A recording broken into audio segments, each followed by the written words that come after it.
ಒಬ್ಬ ಸತ್ರೆ ಮೇಸ್ತ್ರಿ 10 ಲಕ್ಷ ರೂಪಾಯಿ ಕೊಡ್ತಾನೆ. ಇವ್ರು ₹1 ಕೊಡಲ್ಲ, ನಿಮ್ ಹೆಣಕ್ ಬೆಲೆನೇ ಇಲ್ಲ ಅಂದ್ಮೇಲೆ ನಾವ್ ಯಾಕೆ ಈ ಸಂಸ್ಥೆ ಕೆಲಸ ಮಾಡ್ಬೇಕು? ನಮಗ್ ಬೇಕಾಗಿಲ್ಲ ಈ ಸಂಸ್ಥೆ. ಇಂಥ ಸಂಸ್ಥೆಗಳಿಗೆ ನಮ್ಮ ರಾಮಲಿಂಗಾರೆಡ್ಡಿ ಸರ್, ಈ ಸರ್ಕಾರಗಳು, ಯಾವ ಸರ್ಕಾರ ಬಂದ್ರು ನಿಮ್ಮಷ್ಟು ವೇಸ್ಟ್ ಫೆಲೋಗಳು ಯಾರು ಇಲ್ಲ ಸರ್.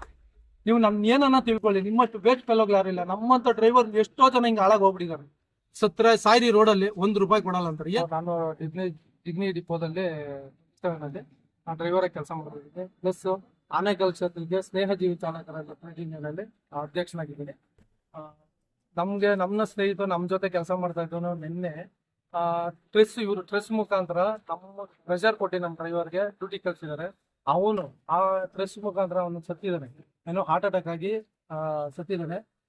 ಈ ವಿಷಯ ಎಲ್ಲ ನಮ್ಗೆಲ್ಲ ಗೊತ್ತಾಗಿ ನಮ್ಮ ಹುಡುಗನಿಗೆ ಮೊದಲೊಂದ್ಸಲಿ ಮಲ್ಲಿಕಾರ್ಜುನವ್ರಿಗೂ ಇದೇ ತರ ಮೋಸ ಮಾಡಿದ್ರು. ಈ ಸಲಿನೂ ಅದೇ ತರ ಮೋಸ ಮಾಡ್ತಾರೆ ಅನ್ನೋಕೆ ಫರ್ದರ್ ಅವ್ರು ಏನು ಮಾಡ್ತಾರೆ ಅಂತ ನೋಡೋಕೆ ಅಂತ ನೆನ್ನೆಲ್ಲ ಇದ್ದೀವಿ. ಆದ್ರೂ ಕೂಡ BVG ಅವರು ಏನು ಕೂಡ ಹೆಲ್ಪ್ ಮಾಡ್ತಾ ಇಲ್ಲ. ಒಂದು ಆಂಬುಲೆನ್ಸ್ ಅನ್ನು ಕೂಡ ಅವ್ರದ್ದೇ ಎಲ್ಲ ಪ್ಲಾನ್ ಮಾಡಿದ್ದಾರೆ. ಆಂಬುಲೆನ್ಸ್ ಅನ್ನು ಕೂಡ ಇವತ್ತು ಉಲ್ಟಾ ಹೊಡಿತಾ ಇದ್ದೇನೆ. ಪಾಡಿನ ಆನೇಕಲ್ ಹಾಸ್ಪಿಟ್ಲಿಗೆ, ಸಾರ್ವಜನಿಕರ ಆಸ್ಪತ್ರೆಯಲ್ಲಿ ಪೋಸ್ಟ್ ಮಾರ್ಟಮ್ ಮಾಡಿಸಿ ಅಂದ್ರೆ ಹೆಬ್ಗೋಡಿ ಪೊಲೀಸ್ ಸ್ಟೇಷನ್ ಅವರು ಎತ್ಕೊಂಡು ಹೋಗಿ ಸಂಜಾನ್ ಸಲ ಎಲ್ಲ ಪೋಸ್ಟ್ ಮಾರ್ಟಮ್ ಮಾಡಿಸಿದ್ದಾರೆ. ಅಲ್ಲಿಂದ ಅಲ್ಲಿಗೆ ಬಾಡಿನ ಆಚೆ ಕಳ್ಸಕ್ಕೆ ಅಂತ ಪ್ಲಾನ್ ಮಾಡ್ತಾ ಇದ್ದಾರೆ. ನಾವು ಈ ಉದ್ದೇಶಕ್ಕೇನೆ ನೆನ್ನೆ ನಾವು ಸ್ಟ್ರೈಕ್ ಮಾಡಿದ್ವಿ. ಬಸ್ಗಳು ಯಾವುದು ಕೂಡ ನಾವು ಎತ್ತಿಲ್ಲ ಸರ್. ಇವತ್ತು ನಾನು ಅದನ್ನ ಹೇಳ್ತಾನೆ ಇದೀವಿ. ಯಾವ ಡಿಪೋ ಎಲ್ಲಿ ಬರೋದು ಸರ್? ಜಿಗಣಿ ಡಿಪೋ ಸರ್, 27ನೇ ಡಿಪೋ. ಈ ಉದ್ದೇಶ ಎಲ್ಲಾರ್ಗೂ ಗೊತ್ತು ಸರ್, ಈ ತರ ಹಿಂಗ್ ಮಾಡ್ತಾರೆ ಅಂತ. ಇವಾಗೂ ಕೂಡ ಫೋನ್ ಮಾಡಿ ಹೇಳ್ತಾವ್ರೆ ಪಾಡಿನ ಹಂಗಿಂದ ಹಂಗೆ ಕಳಿಸ್ತೀನಿ ಅಂತ. ಯಾಕೆ ಸರ್? ನಮ್ಮ ಬೇಡಿಕೆ ಯಾರಿಗೂ ಅರ್ಥ ಆಗ್ತಾ ಇಲ್ವಾ? ನಾಳೆ ದಿವಸ ನಮಗೂ ಇದೇ ತರ ಅಲ್ಲಿಂದ ಅಲ್ಲಿಗೆ ಹಣ ಕಳಿಸ್ತಾರ, ನಮಗ್ ಬೆಲೆನೇ ಇಲ್ವಾ? ನಮ್ಗೆ ಈ ಸಂಸ್ಥೆಯಲ್ಲಿ ಕೆಲಸ ಮಾಡ್ತಾರೆ ಬೆಲೆನೇ ಇಲ್ವಾ? ಹಂಗಾದ್ರೆ ನಾವ್ ಯಾರು ಡ್ರೈವರ್ಗಳೇ ಅಲ್ವಾ? ಒಬ್ಬ ನಿನ್ನೆ ಕೇಳ್ತಾ ಇದೀವಿ ಸರ್, ಆಯ್ತು PF ES ಇದೆ, ಓಕೆ, ನಿಮ್ ಕಡೆಯಿಂದ ಏನ್ ಕೊಡ್ತೀರಾ? ₹1 ಕೊಡಲ್ಲ. ಇದ್ರೆ ಕೆಲಸ ಮಾಡ್ರಿಲ್ಲ, ಸಾಯ್ರಿ ರೋಡಲ್ಲಿ, ನಮಗ್ ಗೊತ್ತಿಲ್ಲ. ನಿಮ್ಗೊಂದು ಬಸ್ ಕೊಟ್ಟಿದೀವಿ, ಆ ಬಸ್ ಎತ್ಕೊಂಡ್ ಬರ್ರಿ, ಇಲ್ಲಾಂದ್ರೆ ಬಿಡ್ರಿ. ಎತ್ಕೊಂಡ್ ಡಿಪೋಳ್ಗೆ ಹಾಕೋ ಜವಾಬ್ದಾರಿ ನಿಮ್ದು. ಅದೇನಾದ್ರೂ ಪೇಮೆಂಟ್ ಕೂಡ ಕಟ್ ಮಾಡ್ತಾರೆ ಸರ್. ಅದ್ಗೆ ₹10,000 ಮೇಲೆ ಆದ್ರೂ ಕೂಡ ಪೇಮೆಂಟ್ ಅಲ್ಲಿ ಕಟ್ ಮಾಡ್ತಾರೆ. ಇಲ್ಲಿ ಬರೋದೆಲ್ಲ ಕೂಲಿ ಮಾಡಿರೋ ಸರ್, ಯಾರು ಕೊಡಿಯೋದು ಯಾರು ಇಲ್ಲ. ಒಂದು ದಿವಸ ತಲೆನೋವು ಅಂದ್ರೂ ಪ್ರಾಬ್ಲಮ್. ನೀನ್ ಹೋಗ್ಲೇಬೇಕು. ನಮ್ಗೆ ಈ ಡ್ರೆಸ್ ಅಲ್ಲಿ ಆಕ್ಸಿಡೆಂಟ್ ಆಗೇ ಆಗ್ತವೆ. ಎಂತ ಡ್ರೈವರ್ ಕೂಡ ಪೇಷನ್ಸ್ ಅಲ್ಲಿ ಗಾಡಿ ಓಡಿಸ್ಬೇಕು, ಎಲ್ಲ ಆಕ್ಸಿಡೆಂಟ್ ಆಗುತ್ತೆ. ಇಂಥದಕ್ಕೆಲ್ಲ ನಾವು ಜವಾಬ್ದಾರ? ನಮ್ಮನ್ನ ಏನ್ ಅನ್ಕೊಂಡಿದ್ರಿ? ಇದ್ರ ಬಗ್ಗೆ ಗಾಡಿ ಕೆಲ್ಸಕ್ಕೆ ಹೋಗೋದಲ್ಲ ಸರ್. 900-1,000 ರೂಪಾಯಿ ಕೂಲಿ ಕೊಡ್ತಾರೆ. ಒಬ್ಬ ಸತ್ರೆ ಮೇಸ್ತ್ರಿ 10 ಲಕ್ಷ ರೂಪಾಯಿ ಕೊಡ್ತಾನೆ. ಇವ್ರು ₹1 ಕೊಡಲ್ಲ, ನಿಮ್ ಹೆಣಕ್ ಬೆಲೆನೇ ಇಲ್ಲ ಅಂದ್ಮೇಲೆ ನಾವ್ ಯಾಕೆ ಈ ಸಂಸ್ಥೆ ಕೆಲಸ ಮಾಡ್ಬೇಕು? ನಮಗ್ ಬೇಕಾಗಿಲ್ಲ ಈ ಸಂಸ್ಥೆ. ಇಂಥ ಸಂಸ್ಥೆಗಳಿಗೆ ನಮ್ಮ ರಾಮಲಿಂಗಾರೆಡ್ಡಿ ಸರ್, ಈ ಸರ್ಕಾರಗಳು, ಯಾವ ಸರ್ಕಾರ ಬಂದ್ರು ನಿಮ್ಮಷ್ಟು ವೇಸ್ಟ್ ಫೆಲೋಗಳು ಯಾರು ಇಲ್ಲ ಸರ್. ನೀವು ಏನನ್ನ ತಿಳ್ಕೊಳ್ಳಿ, ನಿಮ್ಮಷ್ಟು ವೇಸ್ಟ್ ಫೆಲೋಗಳು ಯಾರು ಇಲ್ಲ. ನಮ್ಮಂತ ಡ್ರೈವರ್ ಎಷ್ಟೋ ಜನ ಹಿಂಗೆ ಹಾಳಾಗಿ ಹೋಗ್ಬಿಟ್ಟಿದ್ದಾರೆ. ನಾವು ಸತ್ರ ನಿಮ್ಗೇನ್ ಸರ್? ನಮ್ಮನ್ನ ಯಾರ ಹತ್ರ ಹೇಳ್ಕೋಬೇಕು? ಇವತ್ತು ಆಂಬುಲೆನ್ಸ್ ಇಲ್ಲಿ ಬರಲ್ಲ ಅಂತ ಕೇಳ್ತಾರೆ. ಜಿಗಣಿ ಪೊಲೀಸ್ ಸ್ಟೇಷನ್ ಹತ್ರ ಬರಲ್ಲ ಅಂತ ಹೇಳ್ತಾರೆ. ನಾನು ಆಟೋ ಓಡಿಸ್ತೀನಿ, ನನ್ನ ಆಟೋದಲ್ಲಿ ಕರ್ಕೊಂಡ್ಬಿಡ್ತೀನಿ ಸರ್. ಪರ್ಮಿಷನ್ ಕೊಡಿ ಸರ್, ನನ್ನ ಆಟೋದಲ್ಲಿ ನನ್ನ ಸ್ನೇಹಿತನ ಕರ್ಕೊಂಡ್ಬಂದು ನನ್ನ ಮಕ್ಕ ನೋಡ್ತೀನಿ. ಇವ್ರು ಕೊಡಲ್ಲ, ಇವ್ರಿಗೆ ಹೋಗ್ತಾ ಇಲ್ಲ ಸರ್. ನಾವೆಲ್ಲ 1,000 ಹಾಕ್ಬಿಟ್ಟು ಅವ್ನು ಮಣ್ಣಿಗೆ ಮಾಡಿಸ್ತೀವಿ ಸರ್. ಇಷ್ಟೆಲ್ಲ ನಮ್ಮನ್ನ ಹೇಳ್ಕೊಳಕ್ ತುಂಬಾ ಪ್ರೆಷರ್ ಕೊಡ್ತಾರ ಸರ್. ಇಲ್ಲಿ ನಾವ್ ಯಾರ ಹತ್ರ ಹೇಳ್ಕೋಬೇಕು ಹೇಳಿ? ನಮ್ಮ ಹೆಂಡತಿ ಮಕ್ಳ ಹತ್ರ ಹೇಳ್ಕೊಂಡ್ರೆ ಡ್ಯೂಟಿಗೆ ಹೋಗ್ಬೇಡ್ರಿ ಅಂತಾರೆ. ಡ್ಯೂಟಿಗೆ ಹೋಗ್ಬೇಡ್ರಿ ಅಂತ ನೀವು ಒಳ್ಳೆ ಕೆಲ್ಸಗಳು ಕೊಡ್ತಾ ಇಲ್ಲ. ಯಾರ ಹತ್ರ ಕೇಳೋಣ? ಬೀದಲ್ಲಿ ಒಂದು ವ್ಯಾಪಾರ ಮಾಡ್ಬೇಕು ಅಂದ್ರೂ ಅವನಿಗೂ ನನ್ಗೆ ₹100 ಕೊಡ್ಬೇಕು. ಎಲ್ಲಿಂದ ತಗೊಂಬರೋಣ? ಈ ಕಡೆ ಕೂಲಿ ಮಾಡೋಣ, ಈ ಕಡೆ ಬೇರೆಯವ್ರಿಗೆ ದುಡ್ಡು ಕೊಡೋಣ.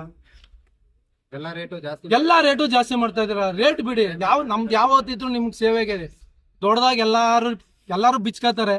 ಬ್ಯಾಕ್ ಬೋನು, ಡ್ರೈವರ್ ಬ್ಯಾಕ್ ಬೋನು, ನಮ್ಮ ಇಂಡಿಯಾಗೆ ಬ್ಯಾಕ್ ಬೋನ್ ಅಂತ. ಯಾವ ಬ್ಯಾಕ್ ಬೋನು ಇಲ್ಲ ಸರ್. ಆ ಬ್ಯಾಕ್ ಬೋನ್ ಹೊಡೆದಾಗ್ತಾ ಇದೀರಾ. ನಾವೆಲ್ಲ ಇವತ್ತು ಒಂದು ದಿವಸ ಕೈ ನಿಂತು ಹೋಗಿದ್ದಕ್ಕೆ ನಿಮಗ್ ಮಾತ್ರ ನೋವಾಗ್ಬಿಡ್ತಾ? ಬಸ್ ನಿಂತೋಯ್ತು, ಇಷ್ಟು ಲಾಸ್ ಆಯ್ತು ಅಂತ. ಹಂಗಾದ್ರೆ ನಮ್ಮ ಬಾಡಿಗೆ ವ್ಯಾಲ್ಯೂನೇ ಇಲ್ವಾ ಸರ್? ನಮ್ಮ ಬಾಡಿಗೆ ವ್ಯಾಲ್ಯೂನೇ ಇಲ್ವಾ ಹೇಳಿ? ಎಲ್ಲ ನಿಮ್ದು ಎಷ್ಟು ಬೇಕೋ ಅಷ್ಟು ದುಡ್ಡು ಮಾಡ್ಕೊಂಡಿರ. ಇಲ್ಲಿ ಯಾರನ್ನ ದುಡ್ಡು ಮಾಡಿರ ಕೇಳಿ ಸರ್.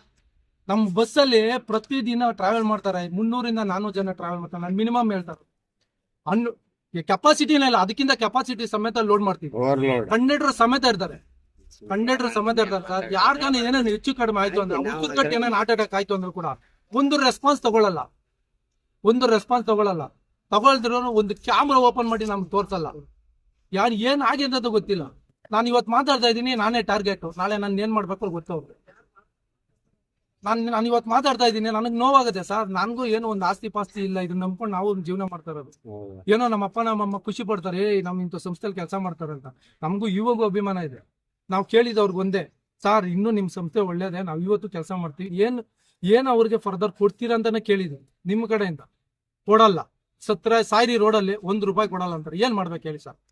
ನಾವ್ ಯಾರನ್ನ ಕೇಳ್ಬೇಕು? ನಿಮ್ಮ ನಿಧಿ ನೀವು ಏನೋ ಡ್ರೈವರ್ಗಳು ನಿಧಿ ಮಾಡ್ತೀವಿ ಏನ್ ನಿಧಿ ಮಾಡ್ತೀರಾ? ನಮ್ಮ ಸಮಾಧಿ ಮಾಡ್ಬಿಡ್ರಿ. ನಾನು ಒಬ್ಬನೇ ಅಲ್ಲ, ನಾನು ಇವತ್ತೇನೋ ಇಲ್ಲಿ ಪ್ರೈವೇಟ್ ಅಲ್ಲಿ ಡ್ರೈವಿಂಗ್ ಕೆಲಸ ಮಾಡ್ತಾ ಇದ್ದೀನಿ ಬಿಡಿ, ಕ್ಯಾಬ್ ಅವ್ರಿಗೆ ಹೆಲ್ಪ್ ಮಾಡಲ್ಲ. ನಮ್ಮ ಧ್ರುವ ಸರ್ ಆಟೋದವ್ರಿಗೆ 25 ಲಕ್ಷ ಕೊಟ್ಟರು. ನಿಮ್ ಗೌರ್ಮೆಂಟ್ ಅವ್ರು ಏನ್ ಸರ್ ಕೊಡ್ತಾ ಇದೀರಾ? ನಾವು ಮಾತಾಡಿದ್ರೆ ಎಲ್ಲಿಂದ ಎಲ್ಲಿಗೆ ಹೋಗುತ್ತೆ? ಎಲ್ಲಾರು ಡ್ರೈವರೇ, ಒಬ್ಬೊಬ್ಬನ ಒಂದೊಂದರ ಶ್ರಮಜೀವಿಗಳು. ಒಬ್ಬನ ಹಾರ್ಡ್ ವರ್ಕ್ ಮಾಡೋನ್ ಇರ್ತಾನೆ, ಒಬ್ಬನ 30 ವರ್ಷ ಎಕ್ಸ್ಪೀರಿಯನ್ಸ್ ಇರ್ತಾನೆ, ಒಬ್ಬನ 5 ವರ್ಷ ಎಕ್ಸ್ಪೀರಿಯನ್ಸ್ ಇರ್ತಾನೆ, ಒಬ್ಬನ 3 ತಿಂಗಳ ಎಕ್ಸ್ಪೀರಿಯನ್ಸ್ ಇರ್ತಾನೆ.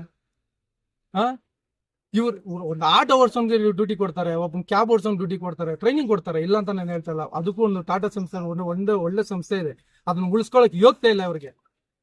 ಇವತ್ತಿಗೂ ಕೂಡ ಸಂಸ್ಥೆ ಚೆನ್ನಾಗಿದೆ ಸರ್. ಅದು ಈ BVG ಅಂತೋ ಇಂಥದ್ದು ಈ ಕಂಪ್ನಿಗಳು ಕೊಡಬಹುದು. ನೀವೇ ತಗೊಳ್ಳಿ ಸರ್, ಗೌರ್ಮೆಂಟ್ ಅವರೇ ತಗೊಳ್ಳಿ, ನೀವೇ ಪೇಮೆಂಟ್ ಫಿಕ್ಸ್ ಮಾಡಿ, ನಾವು ನಿಮ್ಗೋಸ್ಕರ ನಿಯತ ದುಡಿತೀವಿ. ಗೌರ್ಮೆಂಟ್ ಅವ್ರಿಗೆ ಯಾವ್ದು ಸಮಸ್ಯೆ ಇಲ್ಲ ಅಂತ ಸರ್, ಅವ್ರಿಗೂ ಸಮಸ್ಯೆ ಇದಾವೆ ಸರ್, ಹೇಳ್ಕೊಳಕ್ ಆಗ್ತಾ ಇಲ್ಲ.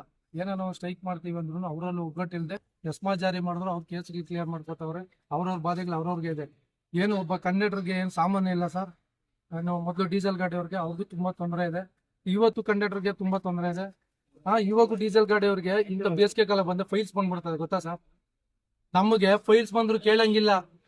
ತಿಕ್ಕಕ್ಕೆ ಬೈಕೋತೀರ, ನಾನು ಮೀಡಿಯಾದಲ್ಲಿ ಹಿಂಗ್ ಮಾತಾಡ್ಬಾರ್ದು. ತಿಕ್ಕಕ್ಕೆ ಆಯಿಂಟ್ಮೆಂಟ್ ಹಾಕೊಂಡು ಮಾತ್ರೆಗಳು ಹಾಕೊಂಡು ಗಾಡಿ ಓಡಿಸ್ತವ್ರೆ. ನಮ್ಗೆ ಎಷ್ಟು ನೋವಾಗುತ್ತೆ ಸರ್? ನಾವ್ ಇಷ್ಟೆಲ್ಲ ಮಾತಾಡ್ತೀವಿ, ನಮ್ಗೆ ಎಷ್ಟು ನೋವಿದೆ. ಇವತ್ತು ನಮ್ಮ ಸ್ನೇಹಿತ ಸತ್ತೋದ ಅವ್ನ ಬಾಡಿ ಇಲ್ಲಿ ತರ್ಸಲ್ಲ ಅಂತ ಹೇಳಿದ್ರೆ ಇವ್ರು ಅಲ್ಲಿಂದ ಅಲ್ಲಿಗೆ ಕಳ್ತಾರೆ ಸರ್. ನಮ್ ನೋವು ಎಷ್ಟಿದೆ ಸರ್? ಸರ್ ನಾನು ಆಟೋ ಓಡಿಸ್ತೀನಿ, ನನ್ನ ಆಟೋ ಕರ್ಕೊಂಡು ಹೋಗ್ತೀನಿ, ನೀವು ಪರ್ಮಿಷನ್ ಕೊಟ್ರೆ ದಯವಿಟ್ಟು ಆಟೋದಲ್ಲಿ ಹೆಣ ಎತ್ಕೊಬರಂಗಿಲ್ಲ. ಅದೇ ನನ್ನ ಸ್ನೇಹಿತ ಅನ್ಬಿಟ್ಟು ನಾನು ಹೆಣ ಎತ್ಕೊಬರಕ್ಕೂ ನಾನು ರೆಡಿ.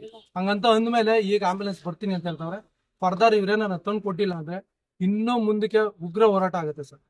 ಇಷ್ಟಕ್ಕೆ ಬಿಡಲ್ಲ ಸರ್. ನನ್ನ ಹೆಸರು ರಾಜೇಶ್ ಅನ್ಬಿಟ್ಟು.